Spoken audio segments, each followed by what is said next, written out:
78500. And we go back right now to Apostle Liz.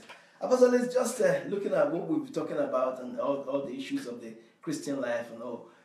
What is the message again that you tell the church? I mean, there are some pastors who are listening and saying, I've done everything I can, I've been faithful and all, but I just tired. So what would you say to those pastors now who are listening and saying, I don't know what to do anymore?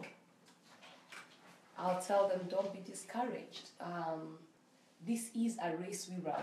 And Paul said, he has run the race and he has completed it. With the race, if that's the picture that God gave us, it means there are times you feel tired in the race.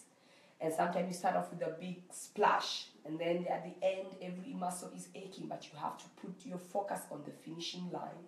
And the finishing line is that when you get to heaven, Jesus is going to say, good and faithful servant, you have run the race well. Good and faithful servant. And if you see all the scripture that talk about the end times, God is telling us mainly that whoever shall endure until the end.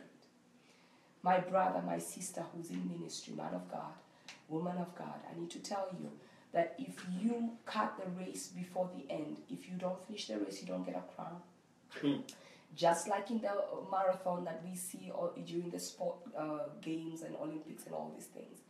If you got an injury before and didn't go across the line, you haven't finished the race. So I would ask you to just hang on to God and don't be discouraged. Be of good cheer. I know there's trials and there's tribulations and we are already assured of them, but Jesus tells us he would not let us be tried beyond where his grace is sufficient. You need to start asking God for more grace. You need to ask God for more grace, and he is available because he knows that he has made us his sheep, and he's made us sheep over other sheep, so he gives us extra grace. It helps if you are feeling discouraged. Go and partner with other men and women of God who are still on fire. Pray for each other. Make prayer networks, because we are told to help each other when we are in the wilderness, to carry each other's loads. That's what we are commanded, to love one another. We are not in competition with one another. We are in complementarity with one another. Most people stay there discouraged.